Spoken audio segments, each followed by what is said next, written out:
Three pieces by Jennifer Higdon, all with the Atlanta Symphony Orchestra and Robert Spano. We started out with the first movement of the Concerto for Orchestra, and that's just one of my favorite passages. I remember the first time I heard that when the Philadelphia Orchestra was running through it for the very first time. I actually thought I was going to faint. I was sitting out in the hall, and I remember the sound was so big that I thought, I couldn't have written that. I really had that feeling. It felt like all the blood left my head. Well, and it's wild because you build that up, and then it comes back down, and we hear some percussion, and it gives a little bit of release. But then I added in the Blue Cathedral and an amazing passage that comes through and with that brass section. And then we ended with the last movement of Cityscape. And again, these are all, actually, they're two different CDs, one with the Concerto for Orchestra and Cityscape, and the other is called Rainbow Body that the Atlanta Symphony did.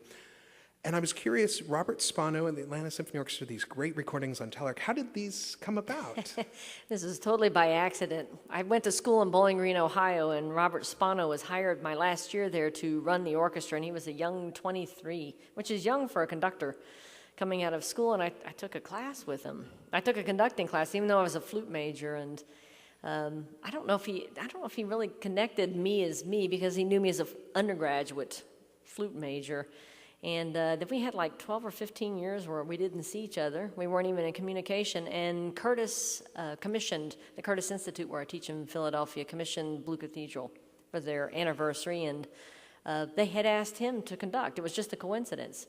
So he came and conducted the premiere of that. And it happened to be the same time he got the job in Atlanta with the Atlanta Symphony. And the Atlanta Symphony, I think, has had a long-standing relationship with Telearch. Yeah, from Robert Shaw.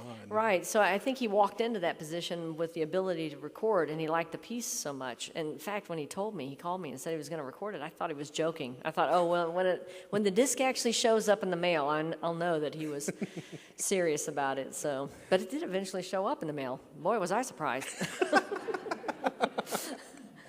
Well, and then the Concerto for Orchestra went on to win the Best Engineered Grammy. And yeah, I think actually I was at those Grammys, and Harrisburg was doing Blue Cathedral here. I didn't get to come when the orchestra was doing Blue Cathedral because I was at the Grammys for the other disc, which has the two outer pieces you heard in that excerpt. So that's a nice problem to have if you're a composer.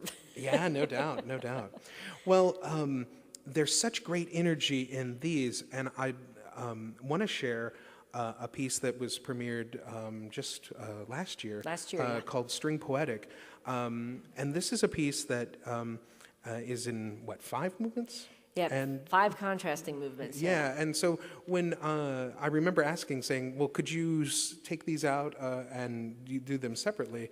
And I was really happy when you said, oh yeah, actually, you could see that happening.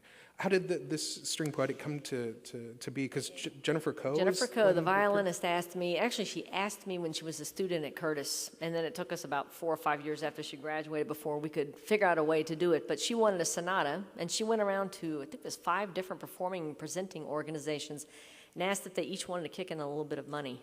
And so I wrote this 5-movement suite for her, which she's going to be releasing on disc, I think, probably in a couple of months. I just heard the proof the other day. So, oh, cool. But when I write, I often think about making, even though it's a multi-movement piece, like the last thing you heard is from a larger work called Cityscape, but it's designed so that each movement can be done for something separate. That last movement you heard was written for the school kids in Atlanta who were studying musical form, and it's written in rondo form.